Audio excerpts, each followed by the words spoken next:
Welcome to episode 5 of For Calling Birds podcast, season 2.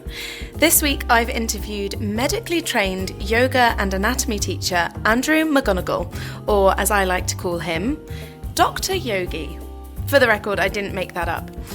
You're going to learn so much from listening to Dr. Andrew, including things about breathing, the benefits of yoga, anatomy, of course, and all about Andrew himself. Birds, how much do we love Dr. Yogi? I literally cannot wait to hear this interview. I'm so excited.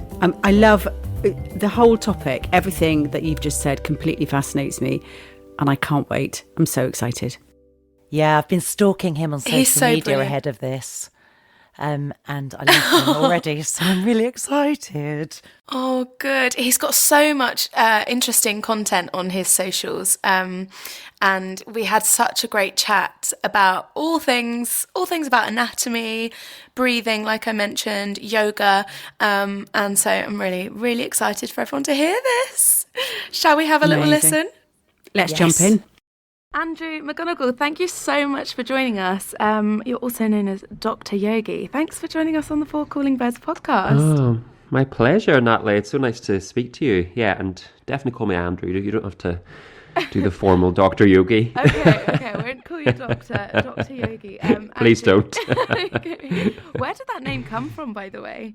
You know what? I remember one day being sat in an office. I was basically in London. I was helping to run behind the scenes at Try Yoga, which is a really big yoga business in London. They've got studios dotted all over, and I was obviously meant to be working on Try Yoga stuff, but I took 5 minutes to basically think about myself, and I was like, oh, I really, really need to create a website, and it just came to me. Yeah, amazing. It's very catchy. I just completely skipped there from I was going to ask you about. Let's start from the beginning, and then come back to your name. So you're a medically trained yoga and anatomy teacher, is that correct? Yeah. So tell us a bit about what you do now and your journey to this point, to where you are today. Yeah, sure. So I've been teaching yoga for 12 years, but actually the vast majority of my time I spend working with yoga teachers or yoga teacher trainees. And I basically teach them anatomy. And it's interesting because often when I tell people what I do, many people are surprised that yoga teachers have to learn anatomy. But if you think of, say, being a personal trainer and working with someone in that respect, you have to really understand how the body works. And it's very similar for yoga teachers. We're often kind of encouraging or suggesting people to do these kind of often what feels weird and wonderful, these movements and positions. And it's really important just to have a really clear understanding of the kind of biomechanics of the body. So that's what I do now. I absolutely love it. And I get to geek out and be super creative with what I do. Yeah, so that's what I currently do at the moment. And as you said, originally I was medically trained. So I guess I can tell you a little bit about that, about what my journey's been. So I as a doctor at university.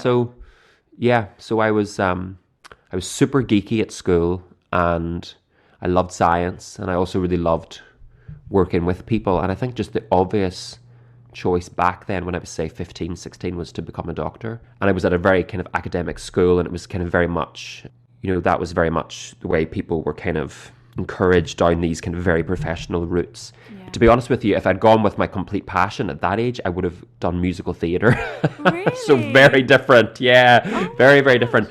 But I think because I was in such an academic environment, that's basically, the very kind of obvious choice was to go to uni. That's something I didn't know about you, Andrew, and really, really, really cool, because if I was the complete opposite, I was not in an academic school, and I went into musical theatre. Not that I would have gone into medical or to be a doctor, but okay, so after medical school, so you trained. So I went to medical school. Is that right? Went to Newcastle in England, yeah. And look, it's such an amazing opportunity to be at medical school, but it's really full on.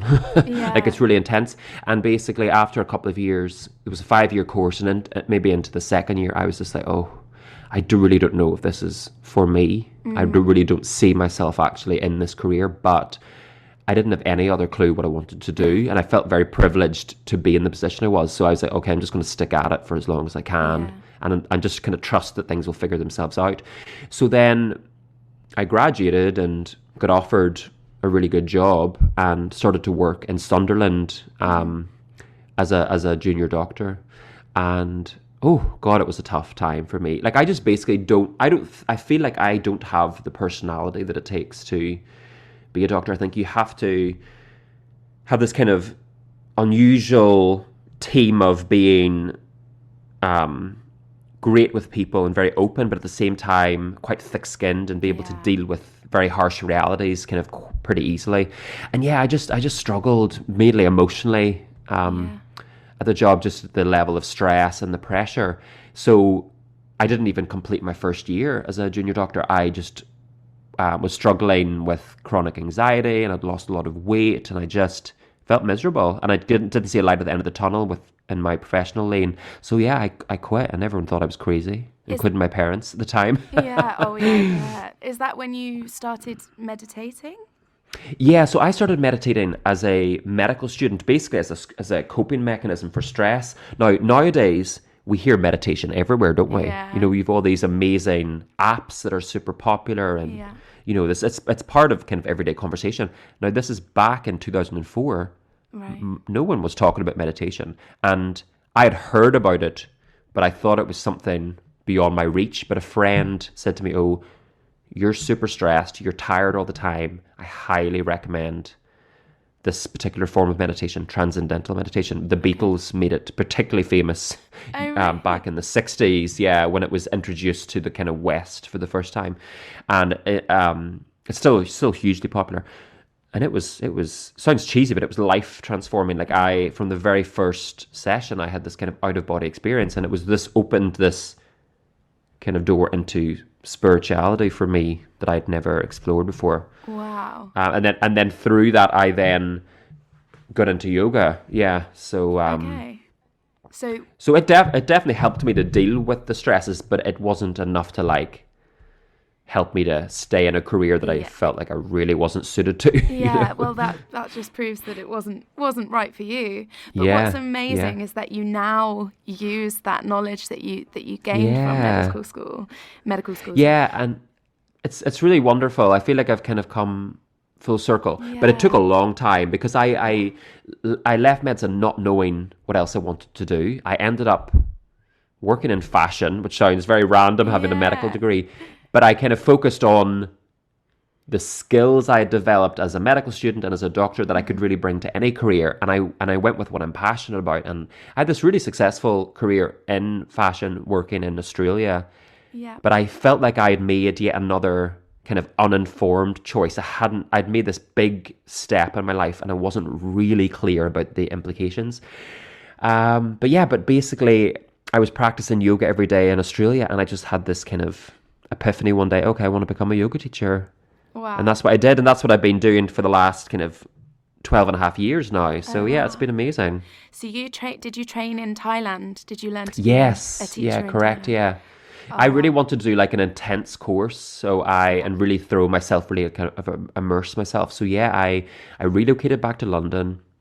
I really dedicated my time to practicing yoga every day, to reading a lot of yoga books and really getting myself into it. And then, I headed off to Thailand and did an immersive, I think it was 5 or 6 week course, and it was really incredible. And then I kind of naively thought that, I'm now a yoga teacher, so I'm going to be able to, straight away kind of work full time at this. It's not really the reality for like 99% of people. So I just, I actually got a part-time job working at Try Yoga, which is, as I've mentioned earlier, it's pretty much Europe's biggest yoga business. I love Try Yoga. So what was great was, it's a really wonderful place. And what was great was I was able to then really immerse myself in the whole kind of business side of yoga while I was developing my teaching career.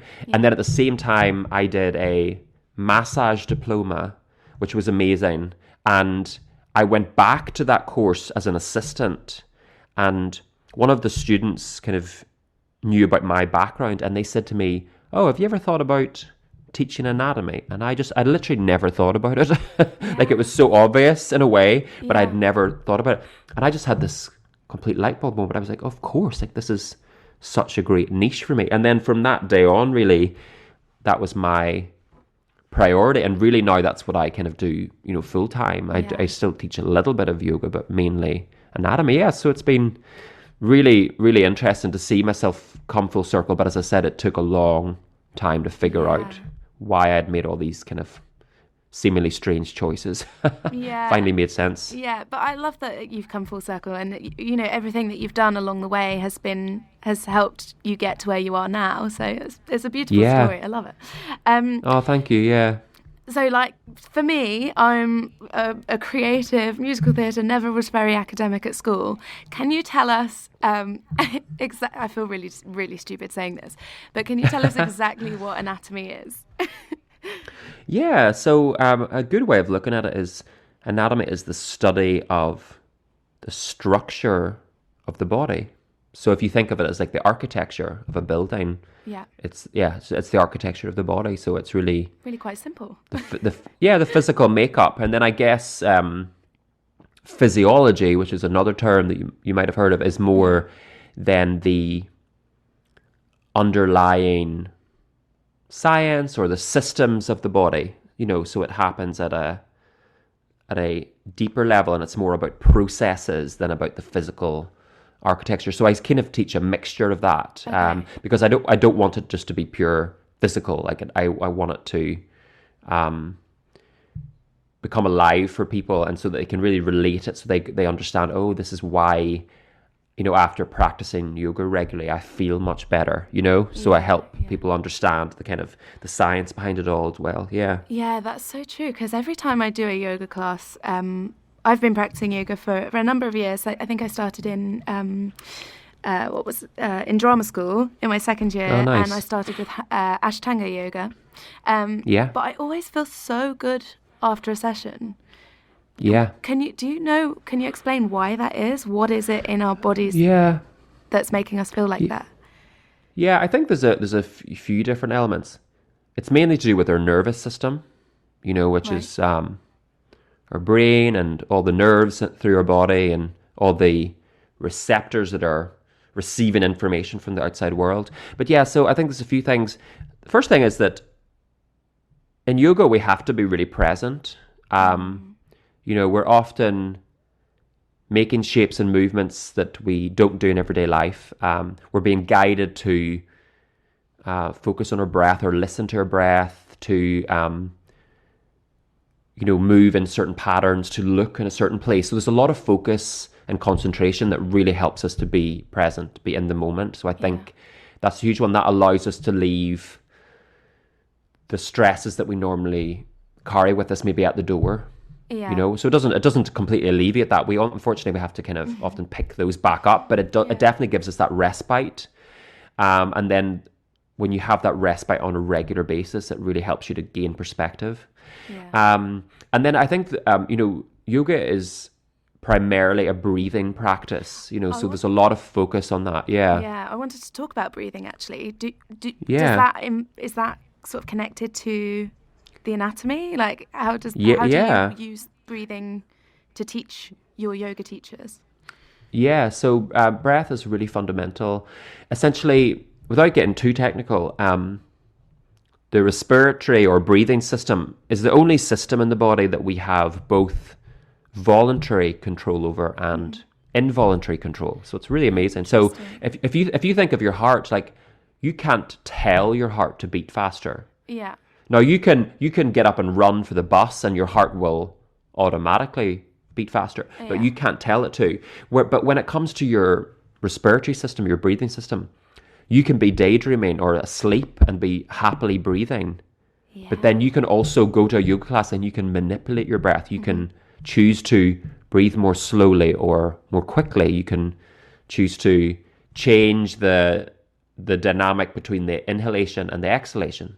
Yeah. So I think that's the secret, really. So through manipulating the breath, we actually can impact our nervous system. And again, without getting too technical, what happens is that every time we breathe out, our heart rate slows. And that's just a natural phenomenon that happens in our physiology. And every time we breathe in, our heart rate quickens. So it's just a natural rhythm that happens in the body through every breath. So in yoga, what we do is we focus on the exhalation. And that means that our heart rate slows. And that's then a signal to our nervous system that we're safe and happy. Because when we're stressed or when we're in a stressful environment, our heart rate naturally quickens, and it's part of the fight or flight response that I know most people are familiar with. Yeah. So when we focus on the exhale, the nervous system allows us to go into the opposite of that, which is rest and digest. So by focusing on the breath, by lengthening the exhale, we're kind of granting our nervous system permission to allow us to switch off from stress. So it has a really powerful impact on every system in the body. That is really interesting. I've been doing some Wim Hof breathing, practicing with Wim Hof, and that's for those that don't know. Are you familiar with it? A little bit. I've never practiced it, but I've read about it before. Yeah. So I'd love to hear your experience of it. So it involves a lot of deep breathing through the mouth, from the tummy and into the chest, and then out through the mouth as well. So I think you do about 20 to 30 of those, quite deep breaths, and then you exhale after about 20 to 30 of those. You exhale and hold your breath. Which is interesting. I had no idea why you'd do it on an exhale, but what you've just said makes a lot of sense to calm the body down, to calm the body down on the out breath and hold that. I think the first one is a minute, and then you keep doing it and you get more and more. Yeah. And then you breathe in for 15 seconds and hold it for 15 seconds, and then let your breathing get back to normal. Which, it's fascinating, isn't it? Yeah. And then another thing that you do that is going to be helping you to go into rest and digest a lot is singing, because with singing it's all about a controlled exhalation. Oh yeah, but I'm terrible so. I'm terrible. I don't think so. I've heard you sing. I don't think you're bad at breathing. You've got a beautiful voice. Thank you. But I think that is why I started doing the Wim Hof breathing, is because I had mild asthma as a child. I probably still, I don't even know, but I've had panic attacks in the past, and that's all to do with my breathing. Yeah. Or like shallow breathing. It's so fascinating. There's just so much to it. I'm getting a bit overwhelmed talking about it. There's a lot to it, yeah. But I just think that even learning to observe our breath, can be so important. Just learn to stop and notice how we're breathing can be a first step to learning much more about, our breath and how to then play with it. Just that observation. It's a mindfulness practice, but also it's a great way for us to really tune in to that part of our system, so it's really interesting. Yeah, totally. So I know on your Instagram you talk a lot about myths and facts. Yeah. So I was wondering if you would be so kind as to tell us about the most common, or I don't know, something that you want to share with us, a myth or a fact that you could dispel for us. Yeah, sure. There's a lot. I'm sure. And I think my goal is really to help yoga teachers to teach from a little bit more of a scientific perspective. Now, it doesn't mean that we have to get rid of all the traditions of yoga and everything, and there's a lot in the world that we can't explain, and I think that's really cool, and I'm very happy with that. But I think often we use yoga to sell, say, a certain benefit, and if you can't back that up with some sort of science, I think you should be cautious. So one common thing is we often hear that yoga is amazing for detoxification. Okay. And that can either be through sweating, like saying going to a hot yoga class, or it can be through, often teachers will say, when we do twisting poses, we're almost like rinsing out our organs, and this helps to detox. And none of that, unfortunately, is based on science. It doesn't really make any scientific sense. So our detoxification system has to already work well, or we'd be incredibly ill. Like if you or I had a detoxification system that wasn't working optimally, we'd probably be in intensive care. God, You know, okay, yeah. so yoga as part of like a healthy lifestyle can help the detoxification system to continue to work optimally, but it's not going to give us any kind of magical boost. Do you know? So I think that's just like a common one that I hear. I hear a lot of these like detox workshops and stuff like that, and I'm just always kind of rolling my eyes at it. You know, so honestly, there's like a million of them. Yeah, I'm sure. That's why I have so much content on social media. Yeah. I've always have something new to talk about. Yeah, and actually I've seen your most recent post about fascia, and I wanted to talk about that as well, because I learned about fascia a few years ago, but a lot of people don't know what it is. So I think it's quite an important part of our bodies, right? Can you tell us about it? Yeah. So basically, essentially, fascia is a connective tissue, and as that term suggests, fascia helps to connect different parts of the body. In fact, it helps to connect every part of the body with every other part of the body. Right. So it's this kind of interdimensional network. It's really fascinating. So again, without getting too technical, we can look at it in two different layers. One layer that's just underneath the skin, and it's essentially like a body stocking that lies underneath the skin and is seamless, so it has no beginning and no end.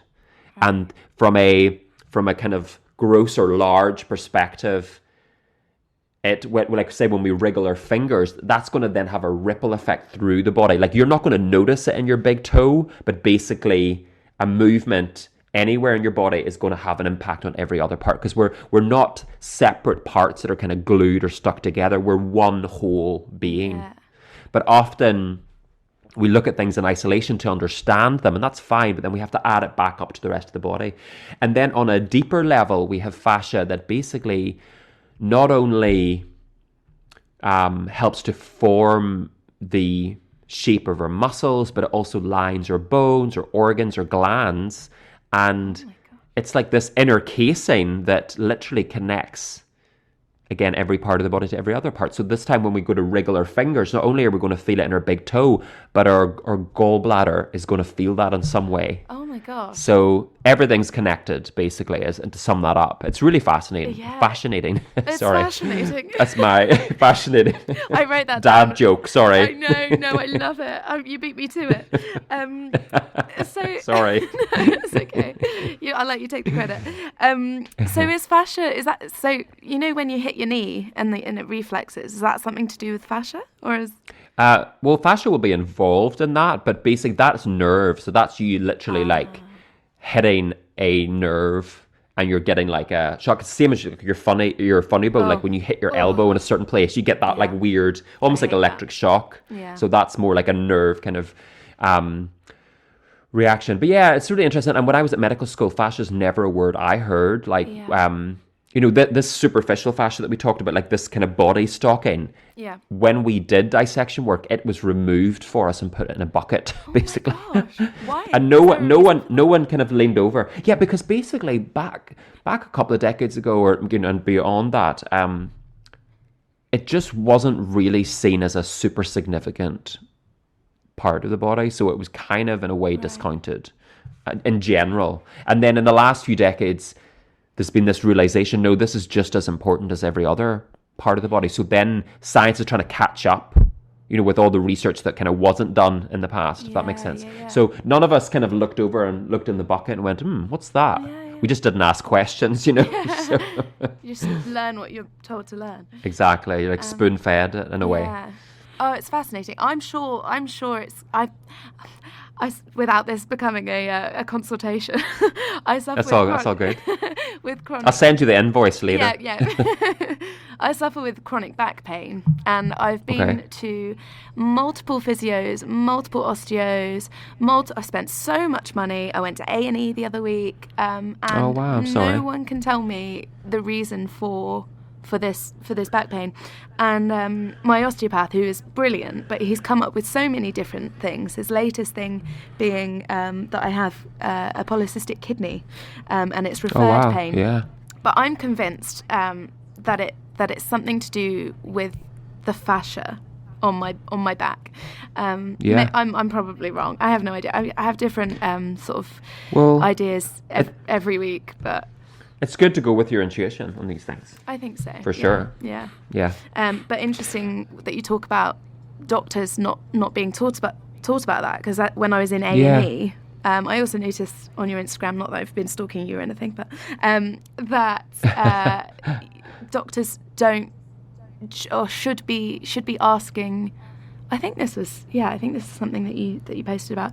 Doctors should be asking, like, what's going on in your life? Are you happy? Yeah. Are you healthy? 100%. All of these things that they don't really ask or talk about. Yeah. Well, a modern approach to, I don't use the word chronic when you said chronic pain. Yeah. I don't use the word chronic because chronic really means permanent or long lasting. Nothing in life is permanent, Sure. It's interesting because all the things that are temporary, we tend to scramble for and we want to make permanent, and then all the things that feel permanent, we're trying to like push away. It's a funny thing in life. Yeah. But basically, I call it persistent pain. I like that. Persistent just means that it's something that is there maybe a bit too often, and but nothing's permanent. So I call it persistent pain. I like that. I'm gonna start I think language is really important, and particularly the way we talk about ourselves. Exactly. Yeah, it's like the positive attitude and like attracts like. I talk about that a lot. Yeah, 100%. It makes a lot of sense. Yeah, 100%. And I think in modern life now we look more at persistent pain using something called the biopsychosocial model. So biology is biology. We all did biology at school. So biology is, yes, you have to look at actually the physical structures of the body, what's happening. We have to look at the fascia, the muscles, the nerves, all these things. Psychological, so stress is important, depression, anxiety, these all affect us physically, and then socially, our interactions with people, poverty affects us, or work life affects us, So there have been a lot of studies that look at this, and a lot of studies where people are experiencing, say, for example, pain at work. Mm-hmm. It's often not to do with physical tasks they're doing or how they're sitting or how they're standing, but it's got to do with how much they're enjoying their job. Yeah.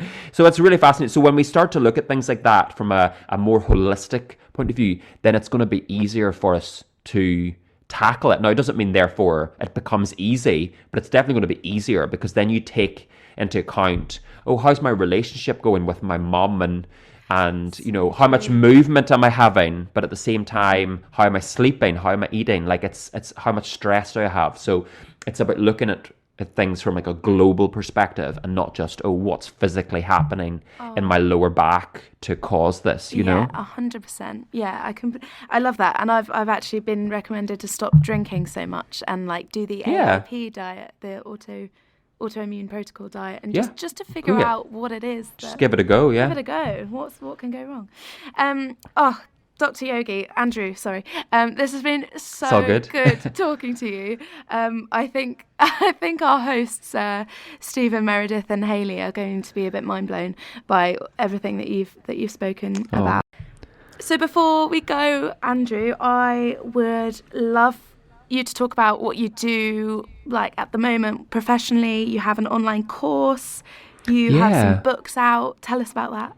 Yeah, so I have an online course. It's mainly targeted at yoga teachers, but to be honest with you, anyone that's really into yoga would probably enjoy it. So it's a really fun, practical, kind of evidence-based journey through the body, everything related back to yoga. So that's online. my website's doctor spelt out -yogi.com, so you can check out that. And yeah, and I had my first book published earlier this year, which was amazing. Again, it's a guide for yoga teachers about how best to support all the students that come to class with injuries and different medical conditions. So it's a really helpful resource for that. And then my second book is out next spring, which is all the physiology of yoga. So a little bit like what we were talking about earlier, there's a whole chapter on the breath, and a look at how our breathing impacts how we feel through yoga. And then we look at every system of the body. So I'm really excited to get that out into the world. Yeah, so Amazing. you know, you can follow me on social media for all my myth busting. So I'm just simply Doctor spelt out Yogi on Instagram. So come check me out there. Yeah. Lovely. You beat me to it. So it's at Doctor Yogi. Love it. Yeah. Oh, I love all of your missed. It's late. It's late in the UK. You're in LA. We haven't even talked about that. You're in LA, aren't you? It's all good. We'll talk about that next time. Okay. Oh yeah, we'll have you back. Yeah, please. Yeah. So I love your myth busting videos and it's fun and everything. Yeah. I was going to ask you about your socials, but you've already done that. Oh, great. I beat you too. Yeah. Instagram's a good place to check me out on. Yeah. I'm pretty active on there. So yeah, I really love sharing engaging content. So yeah. Yeah. Lovely. Yeah, amazing. fun. Keep doing what you're doing. I'm loving it.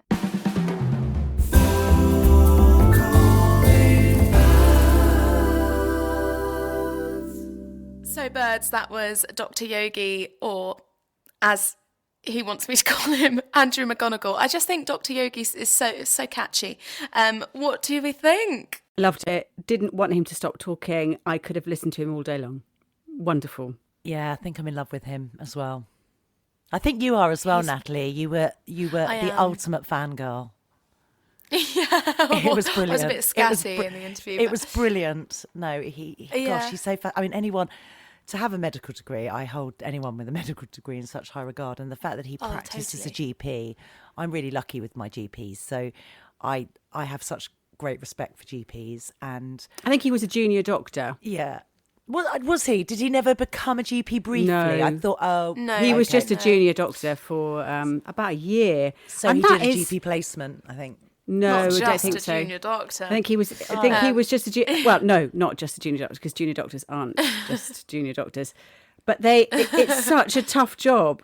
There's a really interesting book called This Is Gonna Hurt, and I can't remember the guy that wrote it now, Adam something, and it's about his career going through medical school. Yeah, and he's a stand-up comedian now, and he writes scripts. Did you? Yeah, Such a brilliant book. This Is Going to Hurt live. Such a brilliant book on the West End. Oh my Yeah, God. very good. It's amazing, and it's really funny, and I cried and I laughed, and it just goes to show what an absolutely grueling job it is to work for the NHS. Oh yeah. I mean, it's really heartbreaking, actually. It's really sad, but it just fills your heart with such joy to know that there are people that are just so committed that they will do it in spite of the 24-hour shifts and all of the other bullshit that goes with it. Yeah, absolutely. And I love that he went down the traditional route. So for any naysayers out there, that he knows his stuff traditionally. Of course, he's trained. But then to take his experiences and go down a very non-pharma route, which alternative medicine for me is such a huge fascination anyway. And I had 2 back surgeries and nothing was helping. And then I started yoga and started taking turmeric. And so the power of understanding the body, which he does so brilliantly, but also has that training, that medical training as well, is just, it's invaluable, isn't it? There's just, I mean, what an incredible powerhouse of knowledge when it comes to every aspect. Yeah, 100%. Yeah, I love that he mentions that he went sort of full circle. So he trained at medical school, and now he's using that knowledge that he gained there, even though it wasn't quite right for him as a career. He's still using that, which is what I love about his story. And he's still serving people. Doctors serve, and they want to help people, and he's doing that. He's teaching teachers, which is a really important job. Yeah, he's so fascinating. Really fascinating. Fascia-nating. Very good. I like the way you segued into that. I did a little bit of reading about fascia, and it is really interesting. It's like ripples in water, isn't it, I suppose? Like a membrane that covers everything in your body, like a protective membrane. Yeah, and then, ripple effects, exactly that. Yeah, and it's all of these connective tissues, these stretchable fibres that coat your bones and your muscles and your organs. And actually, if your fascia becomes dehydrated, it becomes really brittle, and that's where the pain starts. Oh, wow. And actually, yoga and foam rolling are really beneficial. So the more you move, it sort of like juices it back up again. Rolling. So and water, loads and loads of water. It's not just about the water. It's about the movement. It's about specific movement that actually that stops your fascia being dehydrated, because then it becomes too dense, and then the molecules can't freely move between it and get rid of toxins and waste. Oh God, that's fascinating. So that's also like the principle of lymphatic drainage then, isn't it? Yeah, pretty much. Decongest. And that's why massage is so good for you, because it sort of manipulates the fascia. I don't know, I might be talking completely out of my arse here, but I was going to say, how do you know all this, Hayley? No, it's fascinating. But it sort of manipulates the fascia and makes it all juicy and bendy and lovely and working at its optimal level. So if you're just sat in a chair the whole time and not moving, then you're going to get pain, because everything just becomes really dense and stiff.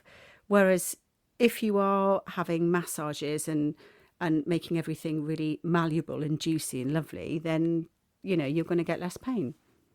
I love foam rolling, and I've never tried it. I've always wanted to try it. It can be quite painful, but there's but it's so good for you. It's like it's like being your own masseuse. So I think the optimal time is for 2 minutes on one spot. So like every day, I say every day, but I really don't make it every day, but I should.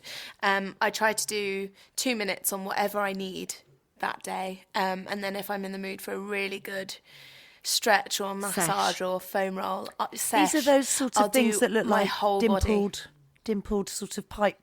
I don't things. Yeah, What I do don't they have a look dimpled like for anyone that doesn't? It's just like a roll of foam. Big, really, long, like a pipe. When they're insulator type thing. No, bigger than that, I think, aren't they? Bigger. Yeah, it's quite thick. Yeah, like maybe like the size of your thigh or something. Yes, I've seen them. I always wondered what they were for. Oh, okay. But I don't have one that's all dimpled. I just have a flat one, and I think I prefer that. I think, it's nice to just start easy. And you know what I read about the fascia? I'm going to read this to you now. A high percentage of pain and motion restriction in the population may be caused by undiagnosed fascial problems. Is it fascial? Oh, wow. Yeah. Think of all those drugs we're taking because they're going to the third down the line issue where you take it right back to the root. Or just not moving. Just not moving in the right way. Asking people more about their lifestyles and... Well, he says that the bio, psycho, socio, it's all one big connected jigsaw, isn't it? And you have to take it all into account. So interesting that when he was a student, a medical student, they took the fascia off before they did the dissection. Didn't just completely discount classes. it. Didn't even consider it as any. Mad. God. Yeah, crackers. I wonder if that's where the word flow comes from when you're doing your yoga flows. It's sort of identifying the need to keep flowing, keep those ripples moving. Maybe. Maybe. Absolutely. Dehydration is definitely a massive. It is a massive thing to keeping the fascia moist. But it's dehydration in movement rather than actually necking back. Right. Because you could drink litres of water, but the dehydration...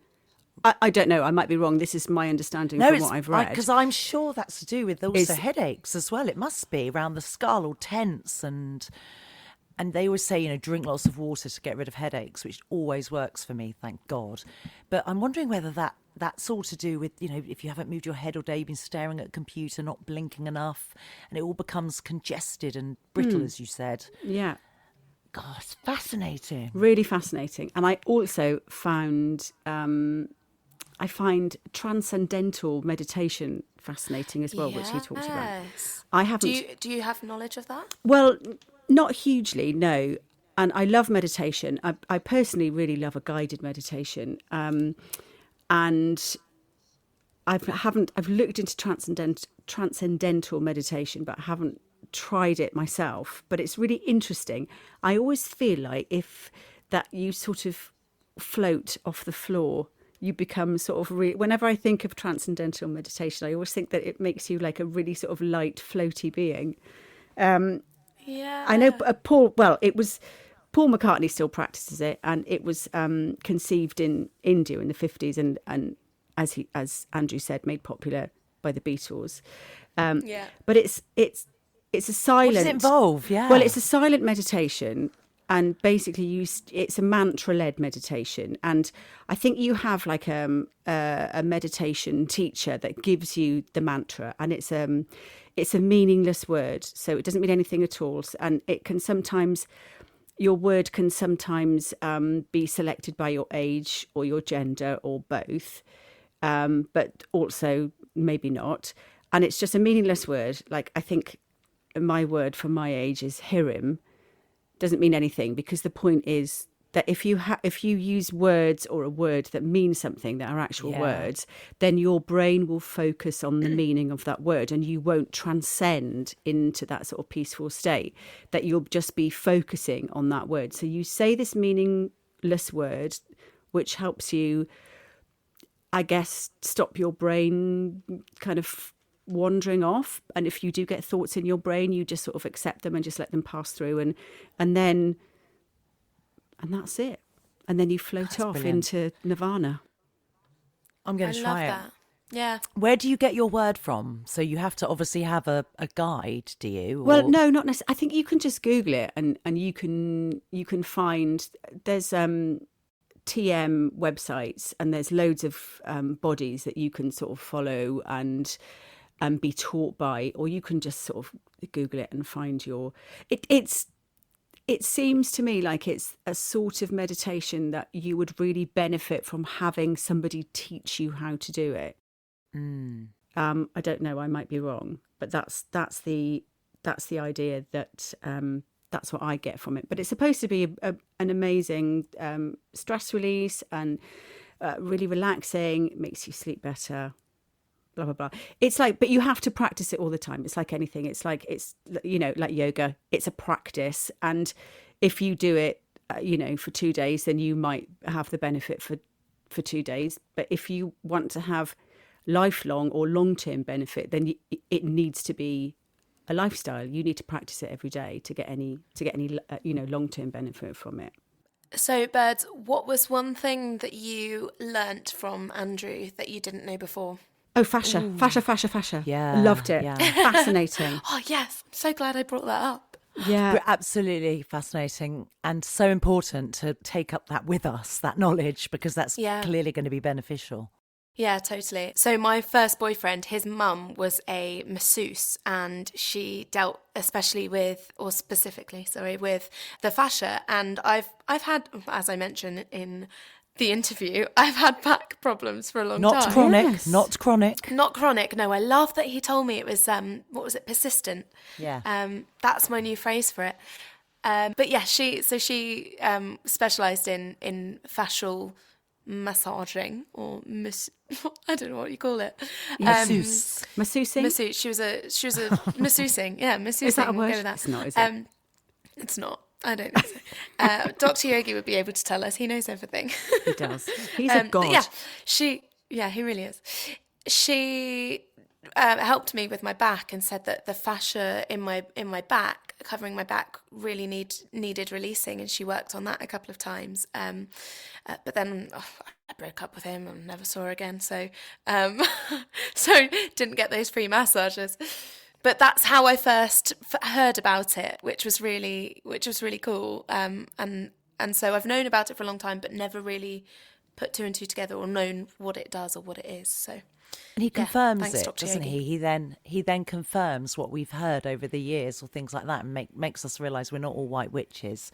Because I think one thing that I really took from it is the affirmation that a lot of pain and health problems can be mastered or helped with a different outset, with a different mental outlook. And I suffer from health anxiety and was recently recommended a book by my GP called It's All in Your Head. And the minute you look into that sort of it's a lot harder than that, but stripping it back and understanding that so for example, the more time on your hands you're going to sort of obsess about your health and worry, but also that's, staying still and not doing stuff is also bad for your physical health.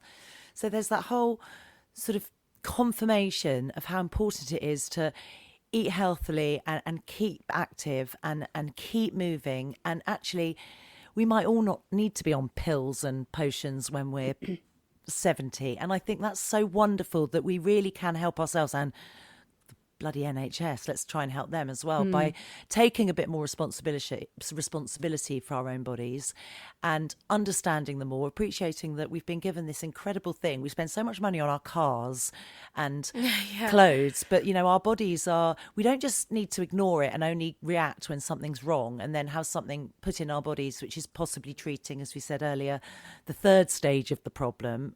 Whereas you could potentially be put on horrible tramadol type opioids for back pain, and really you've gone back to thinking it's a kidney problem that's affecting your fascia. And it could cut out so much time and research if we all were just a little bit more woke about our bodies and knowledgeable. And I just love that he gets credibility from possibly the people that the skeptics that might not believe a yogi, but actually he gets full credibility because and he's kudos, the truth, because he's a doctor. Doctor. There's a quote it's wonderful. There's a quote that I read that said, spend time, or something like this, spend time cultivating your good health, otherwise you'll be forced to spend time looking after your ill health. Love that. Nice. Yeah, my life coach Ashley talks about I'm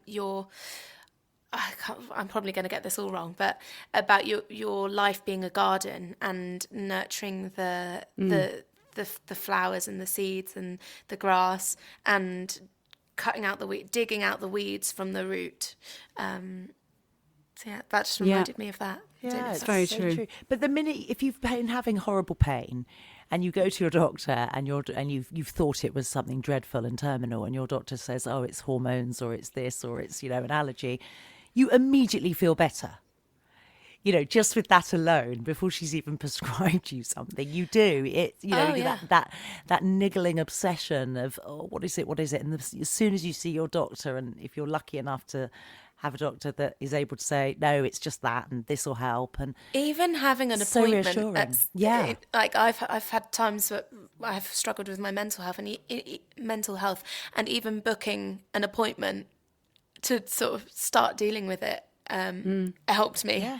Definitely. Yeah. 100%. So important. Yeah. But that's the problem because of, the poor NHS. So it's 6 million people currently waiting for routine appointments and surgeries. And I think, we can do our bit.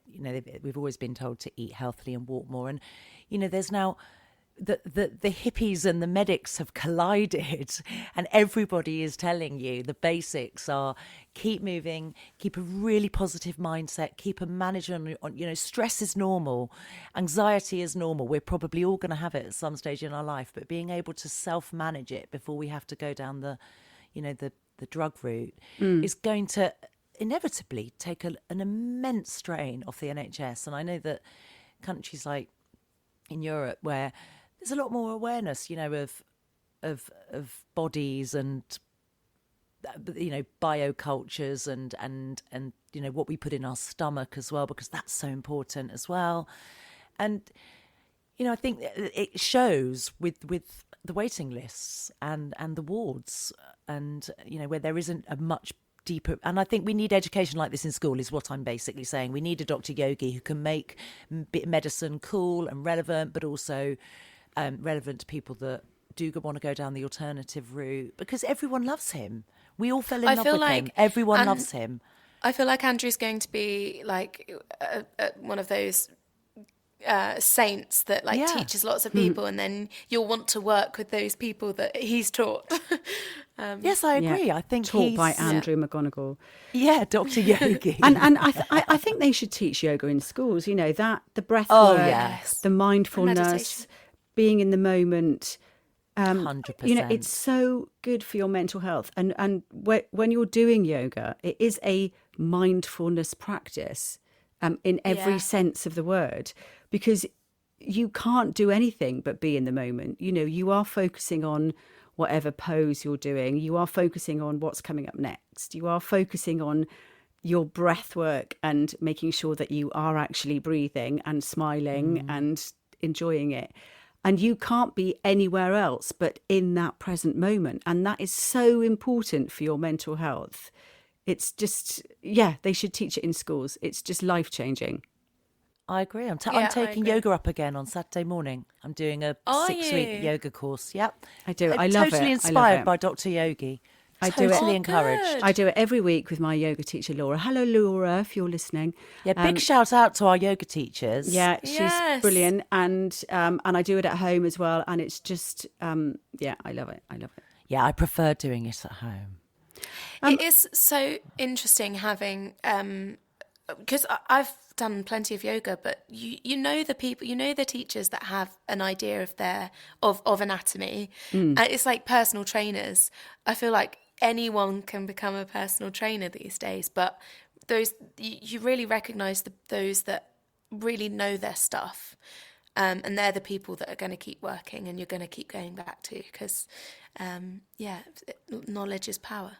But that's the same with so much, isn't it, at the moment, Totally. with all these new wave things. Sorry, I sound like my mum. New wave fangled things. But there is room for a lot of charlatans. So it's really important. And that's what I love about Dr. Yogi. You only need to look at his Instagram to see he's really wonderful and holistic and a free spirit. But as we said, to know that he's got a medical degree and is just wonderful. And I hope it opens more people that might have always thought of yoga as a bit black magic, or they do. People still don't really. Surely not anymore. Yes, I do. I think there's a whole generation. I think if I said to my mum, do you want to go to yoga? She'd be like, why would I want to go to yoga? I could be wrong, but I do still think there's a whole load of people that are a bit like, well, no, you should go to the gym. And my nan used to do it in her, really? Well, let's not mention it, and then we're not giving attention to it. Yeah. Yes, no, exactly. I think it's wonderful. My parents go to yoga. It's so cute. They love it.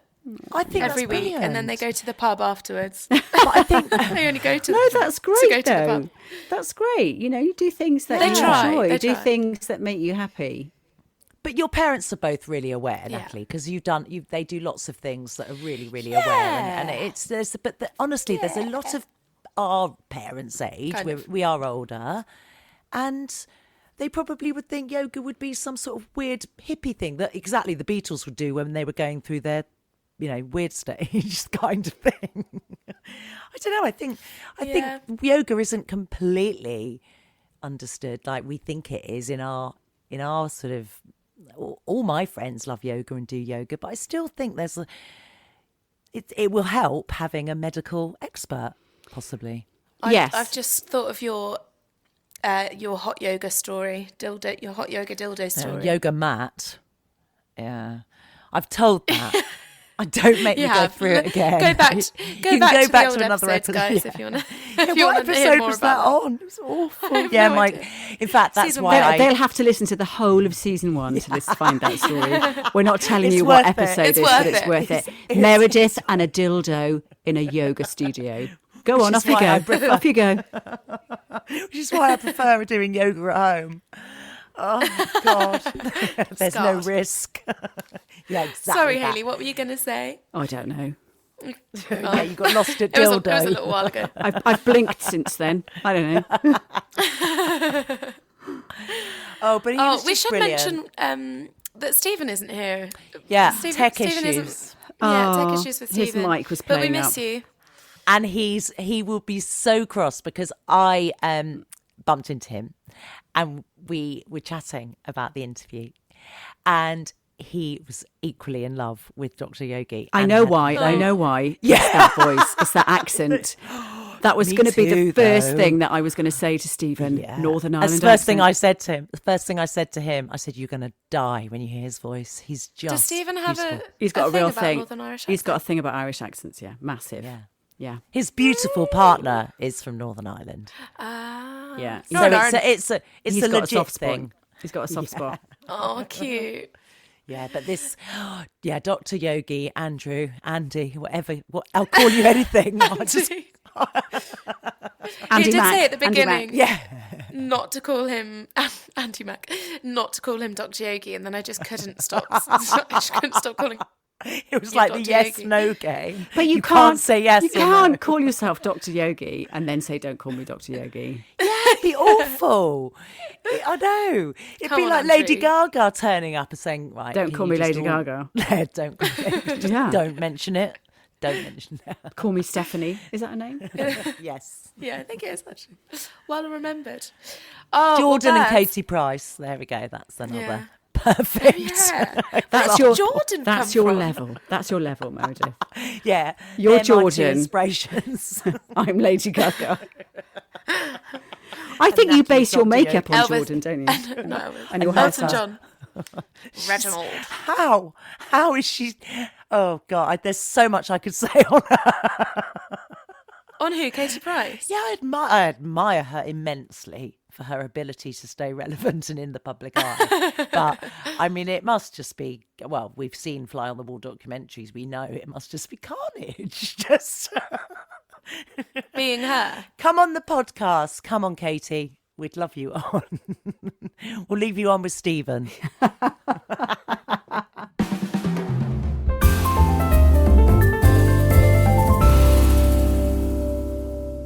Oh well, birds. Thank you for listening and being here. Of course, that's what we Total do. pleasure. I don't know why I'm thanking you. Yeah, thank you for this. I've lost No, the it was plot today. it was a very good interview. Was it? It's your first one this season, isn't it? No, I she did did for Festival of the Girl. episode 1. Oh, the you first did. one. You did Festival of the God. Yeah. Why do I feel like that was a lifetime ago? Because it was. You Yes. did. It was a brilliant interview, Natalie. What an absolute coup to get him. I loved he it. made it Thank so you. easy for me, and he was really happy to come on again. So yeah, we'll have to do rock paper scissors for that. Yeah, No, he Stephen. was he was great, and I learnt so much. And as I said, I could have listened to him like for another hour. Yeah, Just so interesting. I want him to be my friend. I want him to be my friend too. I Although want he him lives in to- LA, so Yeah, that's That's okay. fine. I can go to LA. I can go to LA. I don't mind. Andrew, I want him don't mind to, coming to LA. I want him to guide my meditation. Your he transcendental should meditation. Does he should do? Yeah. Shall we let's get see him? if we can do a collab. Shall we get producer Jeremy to get him to do some what is it what is it called ASMR for ASMR? us? I'm not sure about ASMR. I like to just be known as now Jeremy. Because after listening to Doctor Andrew, Jeremy. no, just Jeremy. Because like Madonna, Prod Jez. just that's the route I'm going down. After Jeremy, by down the that way, in Panto, there's a part where the dame is looking for a boyfriend, and for some reason in rehearsals the name Jeremy has just stuck. So now every time the dame is talking to her boyfriend in the audience, he's Jeremy, and I just think of you every time. I think it'd be a brilliant dame's boyfriend. We could make that happen I've always wanted to do every Panto. night. I have to say, I'm glad. I just want to quickly say as well, I'm glad Stephen isn't around, because I just want to say, after listening to your interview, Natalie, I fell in love all over again with Doctor Yogi. Good Lord, he has got a wonderful voice, and I was completely taken in. Fabulous. Oh, good, yes. Yeah, he was very easy to talk to. He made it very easy for me. If we do have time, I have got some deep would you rathers. Okay. Ooh. How deep? Well, As long as it's not just the Exactly. tip. Fucking hell, Maid Marian. I've been here for 30 seconds and it's gone down into the guest room already. Do you know what I was going to say? I wasn't going to throw it open to the listeners because, again, the smut that they send in is ridiculous. And these silly names, Mike Oxlong. Actually, Hayley, when you said Stephen was having problems with his mic, that wasn't Mike Oxlong. Well, let's go. I'm going to go out the smut very quickly. I've got some deep ones. So, would you rather be present at the beginning of life on Earth or at the very end? Oh my God. Oh my God. Right. End, I think. What? Oh, that would be horrifying, though. You'd wave everyone off. No. Although, if But I then you was, get to witness everything that's happened. and if you were here at the very beginning of life, you'd just be a fish. So, Yeah. Well, then you wouldn't know about death and carnage that would be your choice if you opted for Armageddon. You're Yeah, just fair present. point. So you're not going to be a fish, you're present. So you'd be able to see what it was like either at I'm going with beginning life. of I choose life. Thanks. I think the beginning. It's not a life or death. Well, it is. I think my view of the end of the earth is everyone's running around with their hair on fire going, what are we doing? The beginning is just going to be lovely and peaceful. Maybe some dinosaurs, no Jesus. It's going to be great. Sorry, Natalie. Oh, yeah. It's going to be fine. I'm going to go for the beginning. Yeah. Waterfalls and birds. Yeah. Yeah. Go Okay, it just I know, thoughts captures TLC singing paradise. under a tree. Yeah, exactly that. And if you see two people, you'll know exactly who they think, oi, Adam, Eve, how are you doing? What are you doing here? Yeah, don't Oh, touch don't eat her. the apple. Don't eat the apple. Let me tell you about reptiles. How's your rib, Adam? Ooh. Right. So we settled that. Adam's rib. Adam's rib. Wasn't Isn't it it the a rib? story in the Bible, Natalie? I've no idea. What? You're the one person that I assume has read it. As our religious Oh, no, correspondent, Natalie, I'm going to feel let down. Yeah. I You're don't not know that much about the representing Bible. particularly well. Well, I'm not. The good book, you're a Christian. I feel. I'm not. Yeah. Let's not open that can Is of it worms. just We'll go like the that big, deep tonight. the Let's big just stick with the tip. blockbusters, the big blockbusters? Like Noah's Easter, Ark and- Christmas, Yeah, exactly. the flood. She's just into the big money spinners. That's it. Lot's wife, Pretty much. the plague. Yeah. Yeah. Okay. Church wasn't exactly captivating when Really? when I No I was shit. walking past and think, I'm going to nip in for 5 minutes. I was just there for the songs, for the singing. I've done it I love actually. that. I love that. I love that. That's so glorious. I had to go to church for a bit. I'm going to have a confession, ironically. We've all done it to get our kids into a school. Sunday school, and I got quite involved. And then in the end, I didn't choose a Church of England school because they got into one that wasn't religious, so I opted for that instead. But I do remember in London, you have to do that. Okay, what's the next? Go on. What's the go on, next Hayley? question? Hayley was going to confess that she'd done it too. No, I haven't actually. I didn't do that because I've got morals. No, but I did go to Sunday school once or twice with my cousins when I was about 8. And I just went. It's good fun, isn't it? I just went for the colouring in. The colouring in was Yeah. brilliant. Yeah. I didn't listen to a word they said, but I was like doing really a brilliant colouring in of Jesus and the Last Supper And the sheep. and Noah's Ark and loads of pairs Blonde, of animals. blue-eyed Jesus. Yeah, who really wasn't. Yeah, but the colouring in was brilliant, and the squash and crisps. Can I just say a disclaimer for anyone that's going to berate me for pretending to be religious on a Sunday? I have been christened and I've also been confirmed at Confirmed. at St Albans What? Cathedral. Confirmed, yeah, like properly I know. If anyone chooses to split hairs about whether you pretending to be religious or not, they need to just stop back. Step Well, back and take a long hard look at I could themselves. I mean, use come my on. credit. My point is, I actually was able. I could Meredith, say. I'm going to say this now. There's a lot of people that pretend to be religious. Around Christmas and Easter, all of that. We've just swept over it. Come on. Yeah, okay. Right. Me being one. I keep the decorations up until Candlemas. Right. Would you rather be the richest person in the world or the smartest person in the world? Oh, smartest. The richest. smartest person would be the richest. Yes. Natalie, So- you are a genius. Yeah. You deserve both. Well, I'm rich also. let's await the fortunes. No, rich pretty for simple, me. I that agree with you. I think you're being smartest. But then again, I suppose if you're the richest, would you then be able to make sure you could become the smartest as well? It works both ways, surely. All my life, founded or not, I've been told I'm stupid. So I just would rather be rich. I'd rather be smart, the smartest person, Yeah. because I just think you just have, knowledge is power. You could make Yeah, but yourself it's also rich through your depressing brain. sometimes. Knowing No. too much is so depressing. Yeah, but having being the richest person is depressing because you've just got so much money, you've got nothing to strive for. It's like Yeah, that's American true. Psycho. You just chop up people for kicks because you've got think so I'll much just watch money. There's Netflix. nothing that's no, you wouldn't. No, don't be the richest person. You get so bored. Okay. I'll be the smartest person. Yes, that's the right answer. It pains me to say. Yeah, but I think it'd be a less toxic world if you're smarter. You'd have people around you who are intellectual, hopefully, I suppose, and others that would equally share a similar view on life. Whereas I suppose being the richest person in the world would be more of a darker path, I suppose. So yeah, a more peaceful life would be smarter. Yeah, I agree. And so vacuous. Just having Yeah. all the money. We've- So vacuous. Just no We've spoken about my gratitude or vacuous value. hole. Yeah, I agree. When you had your smear test. Yeah, my Which is pretend to be religious. That was the echo earlier. Like throwing a sausage down Oxford Street. Didn't you prolapse? No! Where have you... No, Natalie. Natalie, I said don't bring that up. That was did just you pillow get talk. I just remembered the story of you on the stairs. Oh, was that when you had She shut Botox in your herself. bumhole? She shut When you've herself. had Botox, that's it. You Oh, shed look how Botox in I've a dug bumhole. Look how I've dug myself out of a hole into a deeper one. Literally. Yes, I had Botox. In your bumhole, though?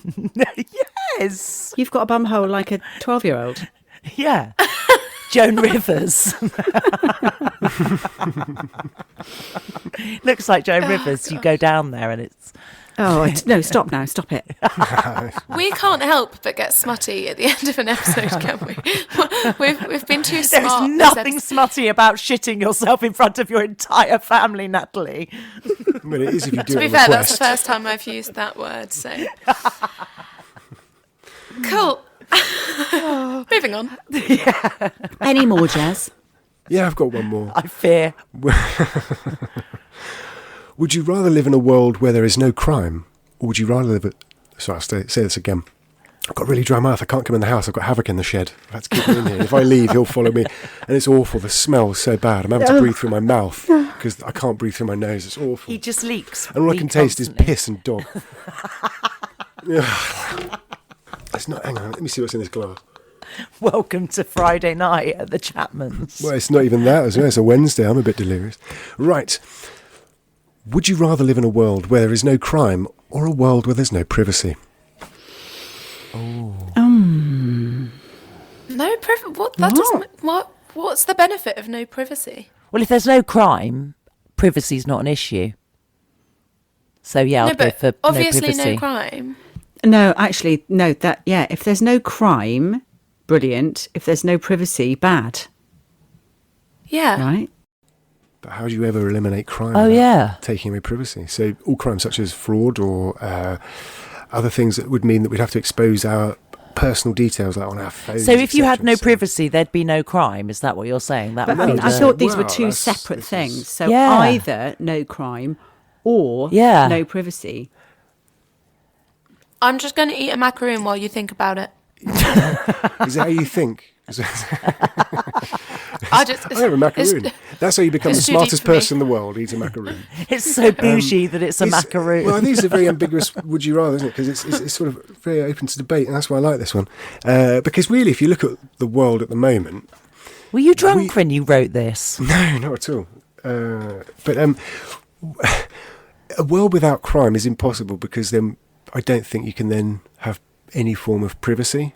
But because you're would you basically- rather is not It's not a would to you do with rather possible then, is or- it? Well, no, Yeah. I'm asking you, would you rather? That's what I'm saying. That's why it's quite a good question, because it sort of is a good one, because you're saying, well, you're going to have no crime, but how do you have You've no chosen crime? two bad things, so it's How easy do you to have no prove privacy? the Well, worst of the best. no privacy best of the means worst. crime will potentially be, you know. No So if I privacy. said How do you interpret I it? would No privacy. You have rather- your windows wide open, your curtains open, your doors unlocked all night, that sort of thing. So if I said Yeah, I but would, why would you want that? if I said I'd rather have no, would you rather have no crime or no privacy? Well, I'd rather have no crime. Which is I fine. think No But privacy is a then good it leads thing. on to then It's saying, because you can still choose to shut your door. It just means that there's no crime, but privacy but is your only. every move is then watched, which is what is happening at the moment, isn't it? I suppose? Well, we have that anyway. It's Orwellian, yeah. What? George Orwell, 1984, the book, the film. Yeah, it's all about Yeah. CCTV It's all cameras. like and- everything's just observed. So there's it's a dystopian world. Where they Oh, say okay. there's I no thought. crime. But then North Korea, I just like this question in particular because it was just one of those ones that It's really fried my brain. Okay. So the world in which we're currently living in now, Yeah. no crime. Please help me decipher this, Hayley. Yeah, Please. this is how I'm thinking. This is how I'm thinking of it. The world in which we're living in now, no crime, or the world in which we're living in now, no privacy. Well, you'd go for no crime. Yeah. You don't want no privacy. Yeah. but how would they get no crime? Well, I don't know. But that's not the Well, question, that's for isn't it? you That's- to decide. that's You not- just I don't ask me the know. question. That's why I How like will it. we get to the beginning of life? You didn't want to go into the. Time machine. I forgot to put that in there. Sorry, yeah, time machine. Time machines don't exist. So how could you make that a feasible would you rather question? Would you rather No, I just no like it 'cause it's a good- crime because actually I think or it's a- never you being know, allowed to whatever shut your answer you windows and give, curtains? It's a sort of a double-edged sword. I think it's whatever answer you give. It's not there. Well, We just I have no think it is. crime. Just have no But you crime. can't just not have no crime, can Well, you? that's what you asked. Well, Would that's you what you rather asked, have a yeah. world without That's the any question. crime? Yeah, Or well, that's the yeah, question. yeah. So no crime. But- Thanks. but that's what I'm saying, but by Listen saying to that- this tone because Stephen's not here and there's three of us. I'm I'm loving scared, don't worry. this. I'm just asking. I like this question. That's why I like this question because I like a debate. That's all.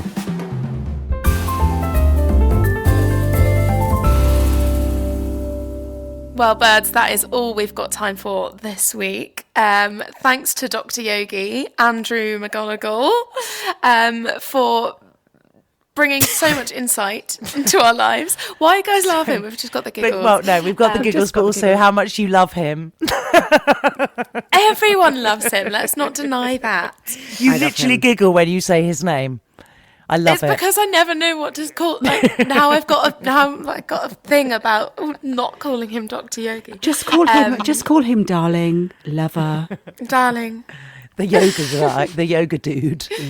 the yoga dude. Sorry, yeah. Natalie. It's been very insightful, hasn't it? So yeah, bye, birds. Well, thank you very much. That was so professional.